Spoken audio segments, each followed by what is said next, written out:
Hello friends, मैं doctor Debashish एक बार फिर से आपके लिए करंट इलेक्ट्रिसिटी या इलेक्ट्रिक करंट का पार्ट 3 लेके आया हूँ। उम्मीद करता हूँ कि जो पिछले 2 वीडियोस में मैंने जो इलेक्ट्रिक करंट के बारे में डिस्क्रिप्शन दिया था वो आप लोगों को पसंद ज़रूर आया होगा। आज उसी कड़ी में हम आगे बढ़ते हैं और इलेक्ट्रिक करंट, जिसको हमने कैपिटल आई से डिनोट किया था, इसको rate of flow of charge कहा था, चार्ज पर यूनिट टाइम। इसको dq बाई dt कहा था, rate of flow of charge per unit time, या इसको हमने एक और फॉर्मूले से लिखा था और वो था ne बाई t। इस बारे में हमने काफ़ी डिस्कशन किया। हमारा ड्रिफ्ट वेलोसिटी भी हमने किया था कि जब ये इलेक्ट्रॉन किसी मेटल के अंदर फ्री इलेक्ट्रॉन्स जब मूव करते हैं तो उनकी वेलोसिटी को ड्रिफ्ट वेलोसिटी कहते हैं। और उस ड्रिफ्ट वेलोसिटी का एक्सप्रेशन भी हमने डिराइव किया था I upon NEA। I means electric current, N का मतलब number of electron per unit volume, जिसको नंबर डेंसिटी भी कहते हैं, number density of free electron, ये इलेक्ट्रॉनिक चार्ज और एरिया ऑफ क्रॉस सेक्शन। आज हम बात करते हैं आपका बहुत ही जाना पहचाना ओम्स लॉ के बारे में। We all know what is Ohm's law. Ohm's law कहता है that in any electrical circuit,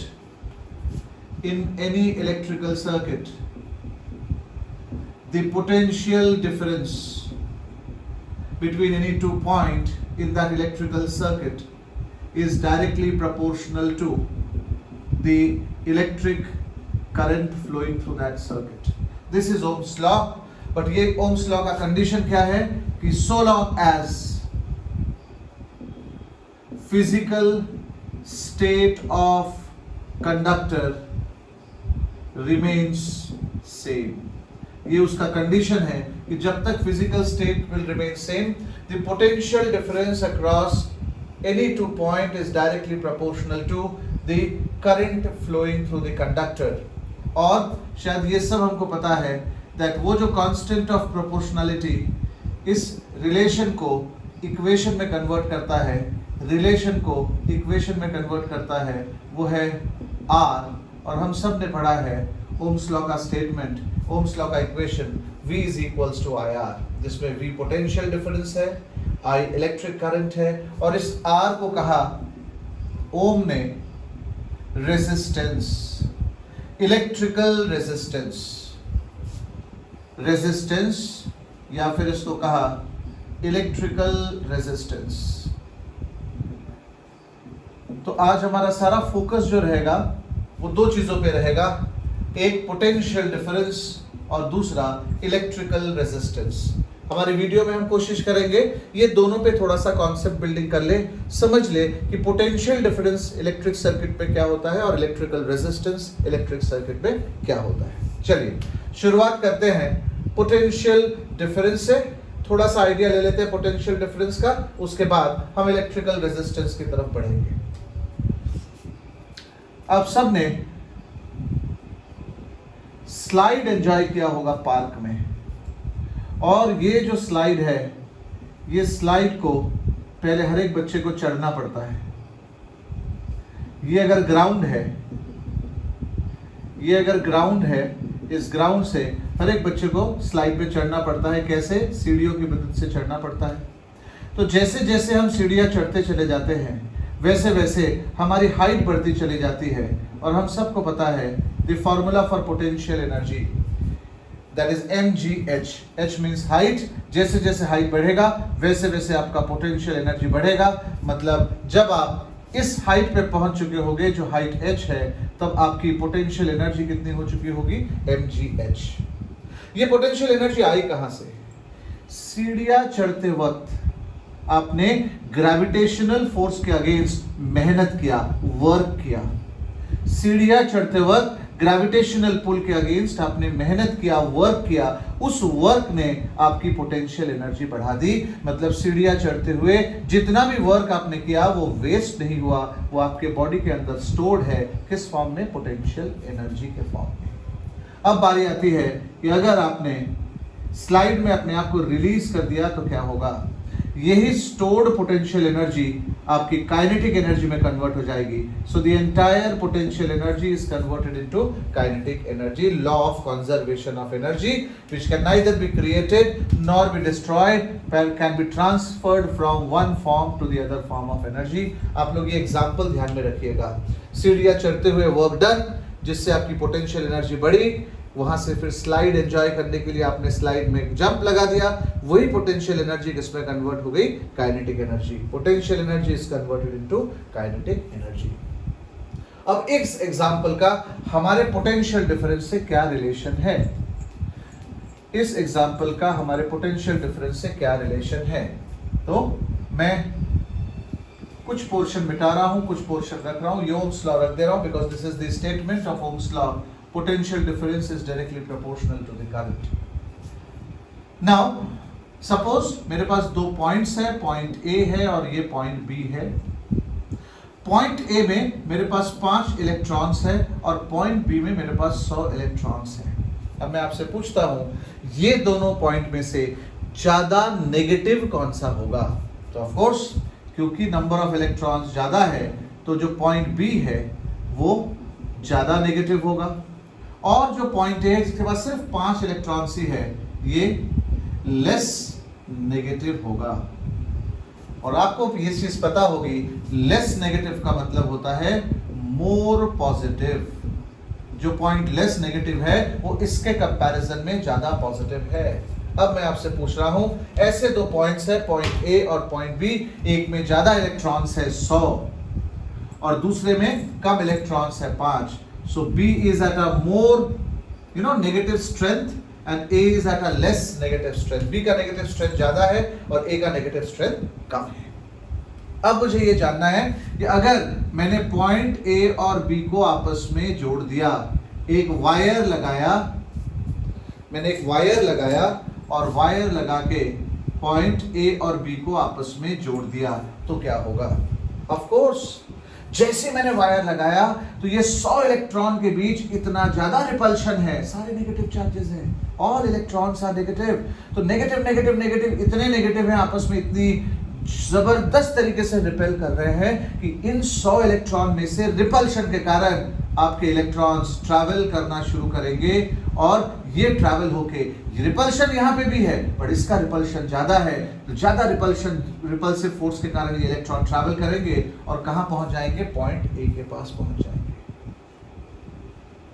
और ये प्रोसेस कब तक चलता जाएगा, जो मोर नेगेटिव है जैसे जैसे उसके इलेक्ट्रॉन ट्रांसफर होते चले जाएंगे वो लेस नेगेटिव बनता जाएगा और जो लेस नेगेटिव है वो मोर नेगेटिव बनता जाएगा. तो ये सिचुएशन रुकेगा कब, ये सिचुएशन जाके तब रुकेगा जब पॉइंट A का जो इलेक्ट्रिक चार्ज है और पॉइंट B का जो इलेक्ट्रिक चार्ज है ये दोनों आपस में क्या हो जाएंगे, इक्वल. उस समय आपका flow of electron will stop. मैं एग्जांपल को थोड़ा आसान करता हूं, अंडरस्टैंडिंग समझना आसान है. मान लेते हैं यहां पे 10 इलेक्ट्रॉन्स है. मैंने अभी 5 इलेक्ट्रॉन के बारे में कहा, मान लो यहां 10 इलेक्ट्रॉन है. ये ज्यादा आसान है क्योंकि 10 इलेक्ट्रॉन है मतलब ये अभी भी लेस नेगेटिव है. तो ये 100 इलेक्ट्रॉन ट्रांसफर होगा और 100 में से 1 1 2 2 5 5 10 10 इलेक्ट्रॉन ट्रांसफर होते जाएंगे. यहाँ पे इलेक्ट्रॉन का क्वांटिटी बढ़ेगा, यहाँ पे कम होगा. मुझे ये जानना है इस सिचुएशन में पॉइंट A के पास और पॉइंट B के पास कितने इलेक्ट्रॉन्स रह जाएंगे. Can you answer. मैंने कहा दोनों का चार्ज जब इक्वल हो जाएगा तब फ्लो ऑफ इलेक्ट्रॉन रुक जाएगा. मतलब दोनों का चार्ज इक्वल कब होगा, this is 100, this is 10. So 100 plus 10 divided by 2, that is 110 by 2. And how much is 110 by 2? It is 55. इसका मतलब सिचुएशन ऐसा कब होगा, QA is equals to QB, जब इसके पास भी 55 इलेक्ट्रॉन्स होंगे और इसके पास भी 55 इलेक्ट्रॉन्स होंगे. तब इनका फ्लो क्या हो जाएगा, एकदम से रुक जाएगा. बिकॉज दोनों equal magnitude of repulsion offer कर रहे हैं, इसलिए ना इलेक्ट्रॉन इधर आ पाएगा B to A, ना उधर जा पाएगा A to B. This is the basic idea. ये जो एग्जाम्पल है, इस एग्जाम्पल से मैंने आपको क्या एक्सप्लेन करने की कोशिश कर रहा हूं, पोटेंशियल डिफरेंस. याद रखना इस पोटेंशियल का इंग्लिश मीनिंग होता है स्ट्रेंथ. पोटेंशियल वर्ड का मतलब होता है strength. Now it is very clear कि पॉइंट बी के पास स्ट्रेंथ ऑफ इलेक्ट्रॉन ज्यादा था, पॉइंट ए के पास स्ट्रेंथ ऑफ इलेक्ट्रॉन कम था. इसका मतलब पॉइंट बी मोर नेगेटिव था, पॉइंट ए लेस नेगेटिव था.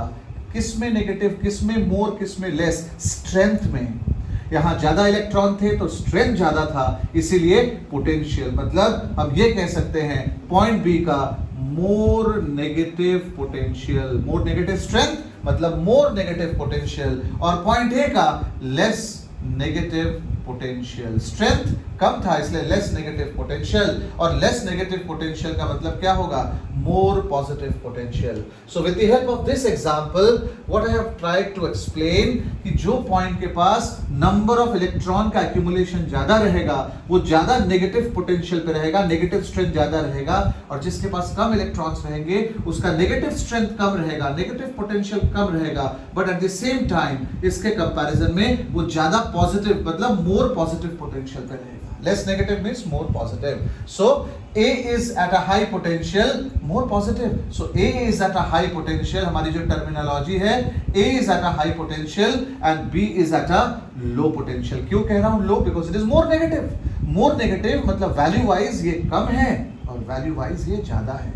जहां पे नंबर ऑफ इलेक्ट्रॉन्स ज्यादा है वो मोर नेगेटिव पोटेंशियल में है मतलब लो पॉजिटिव पोटेंशियल, और जहां पे इलेक्ट्रॉन्स कम है वो लो नेगेटिव पोटेंशियल पे है मतलब more positive potential. So point A is at a high positive potential, point B is at a low positive potential, and we all know current always flows from, conventional current flows from high potential to low potential. Electron flows from low potential to high potential. Conventional current flows from high potential to low potential. तो ये जो मैंने अभी explain किया ये part किसके लिए किया? ताकि आपको समझ में आ जाए पोटेंशियल डिफरेंस क्या है. This is the idea of potential difference.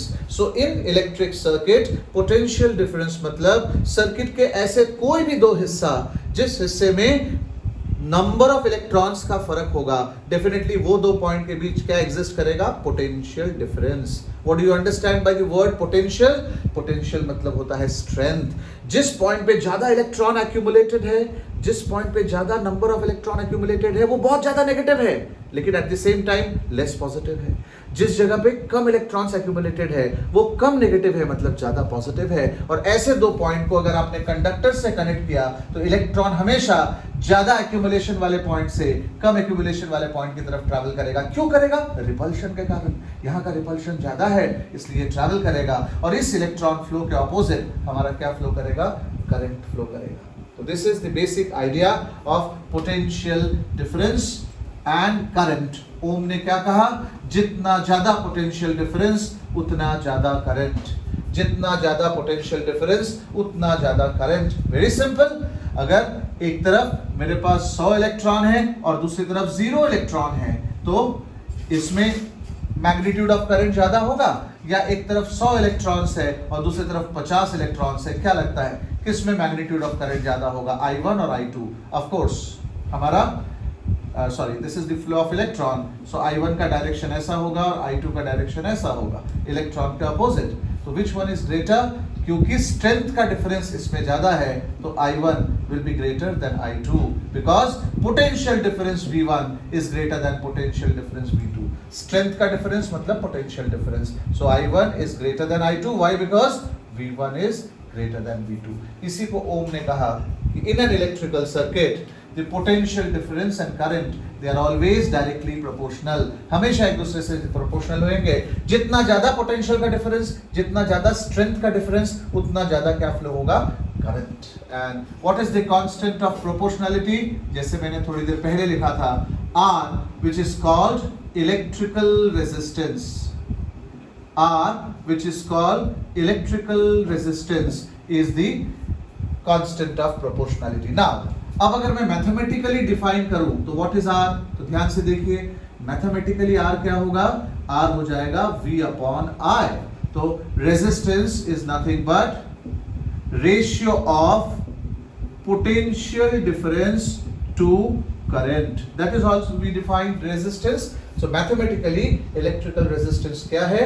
Ratio है। किसका किसका रेशियो? पोटेंशियल डिफरेंस और करंट का जो रेशियो है, that is called electrical resistance. इस इलेक्ट्रिकल रेजिस्टेंस को मेजर करने के लिए हमारे पास यूनिट है, and what is the unit of resistance? Ohm, और इसको डिनोट किया जाता है ओमेगा से। ये ओमेगा है, this is capital omega. So unit of resistance is ohm, denoted by omega, and 1 ohm, as you can see, resistance 1 ohm is equals to 1 volt upon 1 ampere। ये आपने पढ़ा है that ऐसा कोई भी कंडक्टर जिसमें एक 1 वोल्ट का पोटेंशियल डिफरेंस, ये मैंने आपको दे दिया कंडक्टर, और इसके दो टर्मिनल्स के अक्रॉस आपने कितने वोल्टेज का पोटेंशियल डिफरेंस दिया? 1 वोल्ट। तो इसमें से अगर 1 एम्पियर करंट फ्लो होने लगे, तब ऐसे कंडक्टर का रेजिस्टेंस को आप क्या कहोगे? 1 ओम। When 1 volt potential difference produces a current of 1 ampere through a conductor, then the resistance of that conductor is said to be how much? It is said to be 1 volt. That is the idea of electrical resistance. A resistance मतलब क्या? Resistance मतलब obstacle. Resistance मतलब आपका obstruction. Means किसी भी conductor के अंदर जब इलेक्ट्रॉन फ्लो कर रहा है, तो उस इलेक्ट्रॉन के फ्लो को कौन कौन सी चीज ऑब्स्टिकल प्रोड्यूस करेगा? तो ये जो ऑब्स्टिकल प्रोड्यूस करेगा मटेरियल, उस ऑब्स्टिकल को कहा गया रेजिस्टेंस। अब देखना है कि ये जो इलेक्ट्रिकल रेजिस्टेंस है वो डिपेंड किस पे करता है। तो ओम्स लॉ का आइडिया क्लियर तब होगा जब हमें समझ में आ जाए कि ये रेजिस्टेंस जो है, जिसको हमने ऑब्स्टिकल कहा है, obstacle to the flow of current, ये किस पे डिपेंड करता है। तो ये ध्यान रखना, इलेक्ट्रिकल रेजिस्टेंस दो चीजों पे डिपेंड करता है। एक तो टेम्परेचर ऑफ द कंडक्टर पे, और दूसरा डायमेंशन ऑफ द कंडक्टर पे। एक टेम्परेचर ऑफ द कंडक्टर और दूसरा डायमेंशन ऑफ द कंडक्टर। चलिए देखें, डायमेंशन मतलब क्या? डायमेंशन मतलब लेंथ, डायमेंशन मतलब एरिया ऑफ क्रॉस सेक्शन। तो 10th में हमने ये पढ़ा है that electrical resistance of a wire, अगर मैं आपको एक मेटालिक वायर दे दूं, गुड कंडक्टर मेटालिक वायर, जिसका लेंथ है L और जिसका एरिया ऑफ क्रॉस सेक्शन है कैपिटल A, तो इस कंडक्टर का जो रेजिस्टेंस है, हमने क्या पढ़ा? It is directly proportional to length. जितना ज्यादा कंडक्टर का लेंथ होगा उतना ज्यादा ऑब्स्टिकल आएगा, और जितना ज्यादा ऑब्स्टिकल होगा उतना ज्यादा उसका रेजिस्टेंस होगा। दूसरी एक और बात, resistance is inversely proportional to area of cross section. ये कैसे होगा? जितना आपका चौड़ा होगा वायर, जितना वायर का एरिया ऑफ क्रॉस सेक्शन ज्यादा होगा, उतने ज्यादा नंबर ऑफ चार्ज कैरियर, मतलब उतने ज्यादा नंबर ऑफ इलेक्ट्रॉन्स होंगे, और अगर ज्यादा नंबर ऑफ इलेक्ट्रॉन्स हुए तो ज्यादा करंट प्रोड्यूस करेंगे, और अगर ज्यादा करंट प्रोड्यूस किया तो रेजिस्टेंस कम होगा। मैंने क्या कहा? जितना ज्यादा एरिया ऑफ क्रॉस सेक्शन होगा कंडक्टर का, उतने ज्यादा इलेक्ट्रॉन्स आपको मिलेंगे, फ्री इलेक्ट्रॉन्स, और ज्यादा फ्री इलेक्ट्रॉन्स मतलब ज्यादा करंट, लेकिन ज्यादा करंट मतलब कम रेजिस्टेंस। तो resistance and area of cross section कैसे प्रोपोर्शनल है? They are inversely proportional. More is the area of cross section, जितना ज्यादा एरिया होगा उतने ज्यादा फ्री इलेक्ट्रॉन्स, जितने ज्यादा फ्री इलेक्ट्रॉन्स उतना ज्यादा करंट, और जितना ज्यादा करंट उतना कम रेजिस्टेंस। मतलब मोर is the area, less is the resistance. और ये दोनों को हमने कंबाइन किया तो हमारे को एक्सप्रेशन मिला R proportional to L by A, और यहाँ पे फिर से रिलेशन को इक्वेशन में कन्वर्ट किया और मुझे रेजिस्टेंस का फॉर्मूला मिला रो L बाई A। ये रो टर्म को हम कहते हैं रेजिस्टिविटी, या फिर इसको और क्या कहा जाता है? Specific resistance. Rho is called resistivity और स्पेसिफिक रेजिस्टेंस। तो this is the revision of dependence of electric resistance on the dimension. Dimension मतलब length and area of cross section. Length and area of cross section. Resistance is always directly proportional to the length of the conductor. More is length, more obstacle, more resistance. Resistance is inversely proportional to area of cross section. More area of cross section, more number of free electrons, more current, and more current means less resistance. So they are inversely proportional. Now coming on to temperature. कि resistance temperature पे कैसे depend करता है? तो इसके लिए मुझे ये समझना पड़ेगा कि टेम्परेचर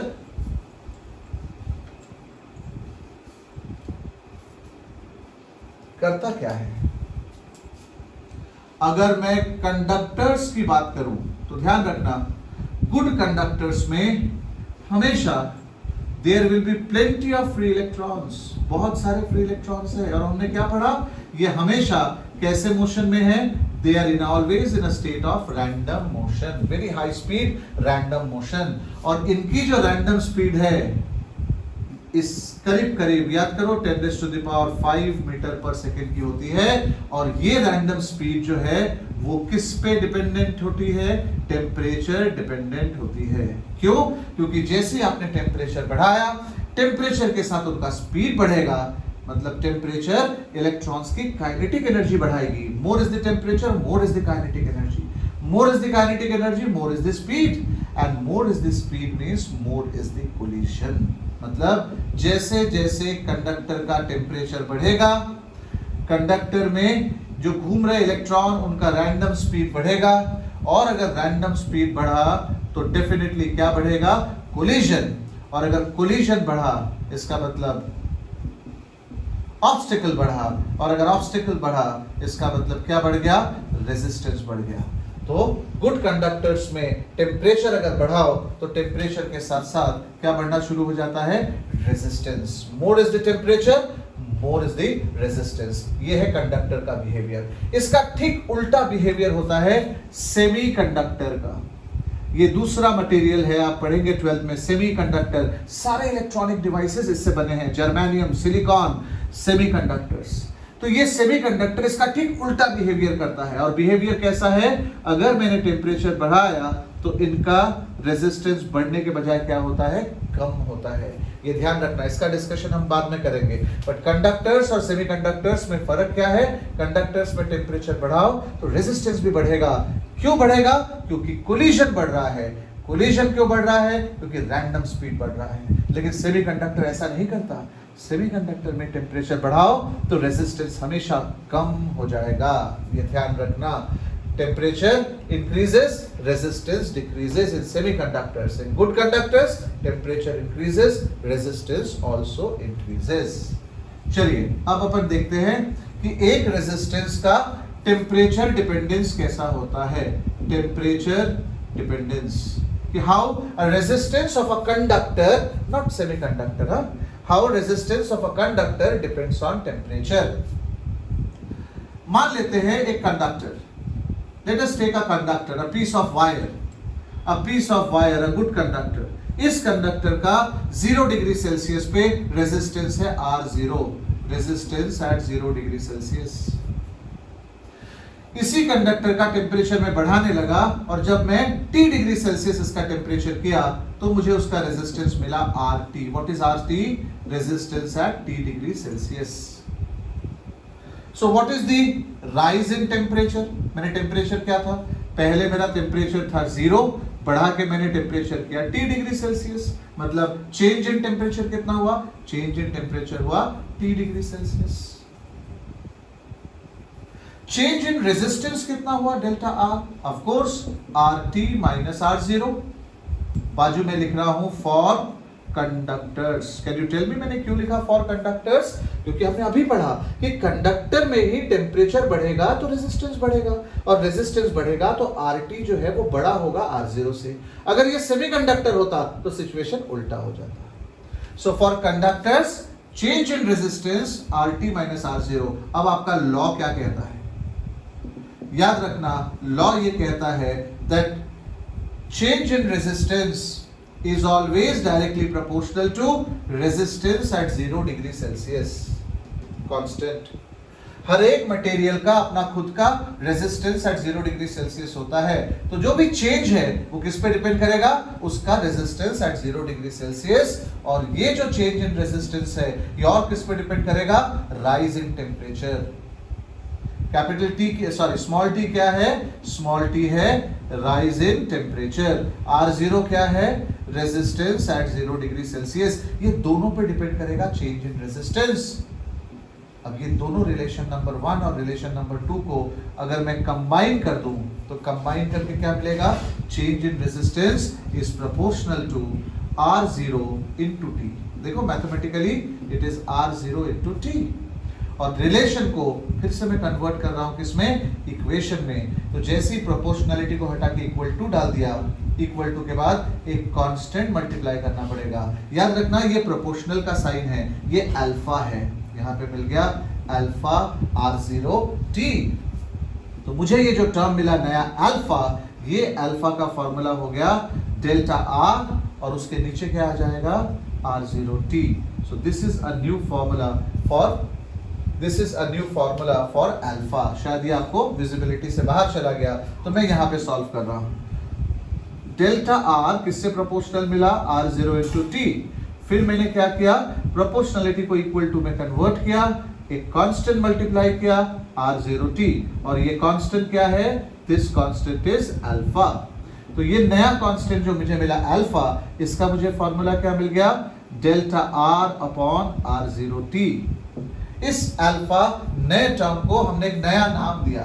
अल्फा को हमने कहा temperature coefficient of resistance. Alpha को हमने कहा टेम्परेचर कोएफिशिएंट ऑफ रेजिस्टेंस। अगर ध्यान दें तो अल्फा का क्या फॉर्मूला मिलता है, delta R। What is delta R, यहां से देखिए डेल्टा R है RT minus R0 upon R0t। RT upon R0 upon R0t। इसका मतलब alpha that is temperature coefficient of resistance is defined as change in resistance per unit resistance at 0 degree Celsius per degree rise in temperature। कैसे define किया मैंने temperature coefficient of resistance, change in resistance per unit resistance at 0 degree Celsius per degree rise in temperature. अब दो conditions आता है, जैसे case 1 मैं बात कर रहा हूं फॉर कंडक्टर्स का। केस 1 फॉर कंडक्टर, हमने अभी क्या देखा, कंडक्टर में RT will be greater than R0। अगर RT ग्रेटर देन R0 हुआ तो ये जो अल्फा है ये क्या होगा, पॉजिटिव। और केस नंबर 2 फॉर सेमीकंडक्टर्स, अगर मैंने सेमीकंडक्टर लिया तो मुझे RT जो है वो लेस देन क्या रहेगा R0, क्योंकि हमने लिखा है सेमीकंडक्टर में टेम्परेचर बढ़ेगा तो रेजिस्टेंस कम होगा। तो टेम्परेचर बढ़ना, रेजिस्टेंस का कम होना, मतलब RT is less than R0। इसका मतलब आपका अल्फा पॉजिटिव की जगह क्या हो जाएगा, नेगेटिव। इसीलिए मटेरियल्स की दो कैटेगरीज है, एक को हम कहते हैं PTC और दूसरे को कहते हैं NTC। याद रखना बहुत इंपॉर्टेंट है, बहुत बार आएगा काम आपको 11th में 12th में। PTC का मतलब होता है positive temperature coefficient of resistance, और NTC का मतलब होता है negative temperature coefficient of resistance. मतलब गुड कंडक्टर्स जो है वो PTC मटेरियल है, सेमीकंडक्टर्स जो है वो NTC। मींस गुड कंडक्टर का रेजिस्टेंस भी टेम्परेचर से चेंज होगा, सेमीकंडक्टर का रेजिस्टेंस भी टेम्परेचर से चेंज होगा, बट वो अलग अलग तरीके से होगा। कैसे, गुड कंडक्टर में टेम्परेचर बढ़ाओ रेजिस्टेंस बढ़ेगा, सेमीकंडक्टर में टेम्परेचर बढ़ाओ रेजिस्टेंस कम होगा। तो this is the description of dependence of resistance on temperature. Dependence of resistance on temperature. ये वीडियो को आप बार बार प्ले करके देख सकते हैं, क्योंकि मुझे एक पोर्शन खत्म करना है, इसलिए मैं आगे बढ़ रहा हूं। तो हमने करंट पढ़ लिया था, आज हमने पोटेंशियल डिफरेंस का एक आइडिया लिया, और पोटेंशियल डिफरेंस के बाद हमने पढ़ा रेजिस्टेंस के बारे में। सो ये अपन फॉर्मूला चार्ट को आगे बढ़ाते हैं। यहाँ पे हमने पोटेंशियल डिफरेंस V लिखा, फॉर्मूला था IR।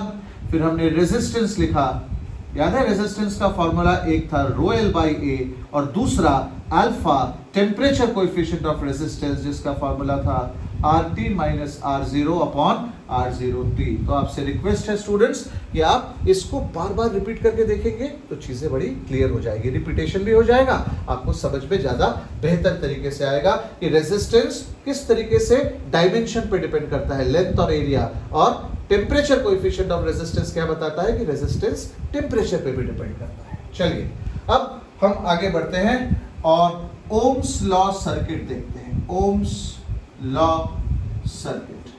Now what is an Ohm's law circuit? Ohm's law circuit मतलब एक सोर्स जिसको अपन वोल्टेज सोर्स कह सकते हैं, सोर्स ऑफ EMF कह सकते हैं, एक एक्सटर्नल रेजिस्टेंस जिसको हम कैपिटल R कह सकते हैं, और एक छोटा सा स्मॉल r नाम का रेजिस्टेंस जिसको हम कहते हैं इंटरनल रेजिस्टेंस। तो याद रखना ये हमारा एक्सटर्नल रेजिस्टेंस है और स्मॉल r जो है वो कैसा रेजिस्टेंस है, इंटरनल रेजिस्टेंस है। What is capital E? EMF of the cell. Capital E को क्या कहा गया, EMF of the cell. R is resistance, और अब सबको कैपिटल I तो पता ही होगा। What is capital I? It is the current flowing through the circuit. और एक टर्म बच गया, वो है V। And what is V? It is potential difference. चलिए लिस्ट करते हैं। What is capital I? Capital I is electric current. V क्या है? V है पोटेंशियल डिफरेंस। E क्या है? E है EMF, मतलब electromotive force. Electromotive force. Capital R क्या है? कैपिटल R है एक्सटर्नल रेजिस्टेंस, और स्मॉल r क्या है? स्मॉल r है इंटरनल रेजिस्टेंस। तो ओम्स लॉ का जो सर्किट है, उस पूरे सर्किट में इतने सारे टर्म्स आते हैं, external resistance, internal resistance, V, E and capital I। V मतलब पोटेंशियल डिफरेंस और E मतलब EMF ऑफ द सेल। तो जरूर जब दो अलग अलग नाम हैं तो इनका मीनिंग भी अलग अलग होगा। पोटेंशियल डिफरेंस का मतलब कुछ और होगा, EMF का मतलब कुछ और होगा। ठीक है, मैं पहले EMF से शुरू करता हूं। EMF, what is EMF of a cell? What is EMF of a cell? तो इसका डेफिनेशन कुछ और है और एक्सप्लेनेशन कुछ और है। चलो डेफिनेशन पहले देखते हैं। EMF ऑफ अ सेल, इसका मतलब, इसका फुल फॉर्म तो इलेक्ट्रोमोटिव फोर्स है। इलेक्ट्रोमोटिव फोर्स मतलब ये सोर्स है जो फोर्स ऑफर करता है। सोर्स है जो फोर्स ऑफर करता है। किसको फोर्स ऑफर करता है? इलेक्ट्रॉन को फोर्स ऑफर करके मूव कराता है। तो इलेक्ट्रॉन मोशन फोर्स, इसलिए इसको कहा गया इलेक्ट्रोमोटिव फोर्स। इसका डेफिनेशन बड़ा अजीब है। amount of work done. What is EMF? EMF is the amount of work done to circulate. EMF, amount of work done to circulate a unit positive charge.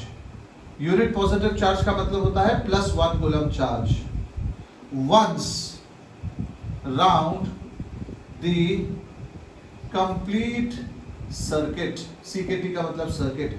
once round the complete circuit, और complete circuit का मतलब क्या होता है? Complete circuit का मतलब है external and internal. Negative terminal से जब इलेक्ट्रॉन अपनी जर्नी शुरू करेगा तो उसको इंटरनल रेजिस्टेंस को भी ओवरकम करना है और बाहर के एक्सटर्नल रेजिस्टेंस को भी ओवरकम करना है, और फिर वापस आना है पॉजिटिव टर्मिनल में, और फिर पॉजिटिव से वापस जाना है नेगेटिव। ये बड़ी अजीब सी बात है, बट है। पॉजिटिव से वापस जाना है नेगेटिव, क्योंकि करंट इलेक्ट्रिसिटी में या इलेक्ट्रिक करंट में जो चार्ज जिस टर्मिनल से निकला है, सर्किट तभी कंप्लीट होगा जब चार्ज घूम के वापस वहीं पे पहुंच जाए। मतलब अगर सोचा जाए तो आपके इलेक्ट्रॉन की दो जर्नी है। कौन कौन सी दो जर्नी? थोड़ा सा ध्यान दीजिएगा। कौन कौन सी दो जर्नी? एक एक्सटर्नल रेजिस्टेंस के थ्रू इलेक्ट्रॉन फ्लो होगा, और दूसरा वापस आते हुए जब वो पॉजिटिव से नेगेटिव की तरफ जाएगा तो इंटरनल रेजिस्टेंस, सेल के इंटरनल रेजिस्टेंस से होकर फ्लो होगा। मतलब एक्सटर्नल रेजिस्टेंस को भी ओवरकम करना है, इंटरनल रेजिस्टेंस को भी ओवरकम करना है। और रेजिस्टेंस ओवरकम करने के लिए चार्ज को क्या करना पड़ेगा? वर्क करना पड़ेगा, मेहनत करना पड़ेगा। तो चार्ज जितनी मेहनत करेगा एक्सटर्नल रेजिस्टेंस को ओवरकम करने के लिए और वापस जाते हुए इंटरनल रेजिस्टेंस को ओवरकम करने के लिए, इन दोनों के वर्क डन को अगर मैं ऐड करूं, उसको कहा गया EMF of the cell. But ये इलेक्ट्रॉन नहीं, हमने क्या कहा? It is not for work done by electron. Electron की जगह हम क्या बोल रहे हैं? वो यूनिट पॉजिटिव चार्ज। मतलब हमारा अजम्पशन क्या है कि अगर +1 कूलम चार्ज यहां से निकल रहा है, उल्टा पॉजिटिव से निकल के इधर जा रहा है, तो वापस आते हुए वो इंटरनल रेजिस्टेंस को इस तरफ से क्रॉस करेगा +1 कूलम। तो ये +1 कूलम चार्ज जो एक्सटर्नल रेजिस्टेंस को ओवरकम किया, जितना वर्क डन किया, वापस आते हुए इंटरनल रेजिस्टेंस को ओवरकम किया, जितना वर्क डन किया, इस टोटल वर्क डन को हमने क्या कहा है? EMF of the cell. Total work done is called EMF of the cell. ठीक है, आज का मैं टॉपिक एंड करूंगा क्योंकि इसको आपको बार बार देखना है। These are some important expressions. ये कॉन्सेप्ट भी बड़ा इंपॉर्टेंट है। बस एक छोटे से एक्सप्रेशन के साथ मैं खत्म करना चाहूंगा, और वो है circuit equation. Circuit equation, ohms law का सर्किट इक्वेशन क्या है? तो ध्यान दो, सर्किट इक्वेशन ओम्स लॉ का क्या है? सर्किट इक्वेशन है टोटल जो ईएमएफ है दैट इज ई। अब ये ईएमएफ दो पार्ट में डिवाइड हो रहा है, जैसे कि आपको दिखाई दे रहा है, एक एक्सटर्नल पोटेंशियल डिफरेंस और एक इंटरनल पोटेंशियल डिफरेंस। तो capital V plus small v, इसको कहा जाता है circuit equation. Capital E is equals to capital V plus small v। अब कैपिटल V की जगह ओम्स लॉ से आप क्या लिख सकते हो? I into R, current into resistance, और स्मॉल v की जगह क्या लिख सकते हो? I into small r। इसका मतलब कैपिटल E is equals to I into R plus R। Actually देखा जाए तो ये भी क्या कहलाता है? Circuit equation. सर्किट इक्वेशन मतलब पूरे ओम्स लॉ, पूरे सर्किट पे लगने वाला ओम्स लॉ का equation is called circuit equation. जब मैं कह रहा हूं पूरा सर्किट, मतलब external circuit and internal circuit. तो आज के लिए कुछ चीजें जो आपको याद रखनी है। पहली कि ओम्स लॉ कहता है कि potential difference is directly proportional to electric current, और इनका जो कांस्टेंट ऑफ प्रोपोर्शनलिटी है वो है रेजिस्टेंस। लेकिन रेजिस्टेंस V और I के टर्म्स में कांस्टेंट है, अदरवाइज वो दो चीजों पे डिपेंड करता है। एक डिपेंड करता है डायमेंशन, लेंथ और एरिया, दूसरा डिपेंड करता है टेम्परेचर पे। मेरे को दो बहुत इंपॉर्टेंट फॉर्मूला मिला। एक मिला रेजिस्टिविटी वाले expression R is rho L by A, और दूसरा मिला alpha, temperature coefficient of resistance, change in resistance per unit resistance at 0 degree Celsius per degree rise in temperature. और उसके बाद इसी ओम्स लॉ को मैंने कंप्लीट सर्किट में लगाया। जब ये वर्ड आएगा कंप्लीट सर्किट, तो याद रखना इसमें दो सर्किट्स होंगे, एक एक्सटर्नल सेल के बाहर और दूसरा इंटरनल सेल के अंदर। तो जैसे एक्सटर्नल रेजिस्टेंस वो आपने लगाया, और सेल के अंदर खुद का इंटरनल रेजिस्टेंस भी है। सेल भी थोड़ा सा रेजिस्टेंस ऑफर करता है फ्लो ऑफ इलेक्ट्रिक करंट को। ये डिटेल में हम आगे बढ़ेंगे 12th स्टैंडर्ड में। और ये जो थोड़ा रेजिस्टेंस सेल ऑफर करता है उसको हम इंटरनल रेजिस्टेंस कहते हैं। तो जो ईएमएफ है वो दो पार्ट में स्प्लिट हो जाता है, एक एक्सटर्नल पार्ट, दूसरा इंटरनल पार्ट। इसलिए देखिए हमने कैपिटल E को क्या लिखा?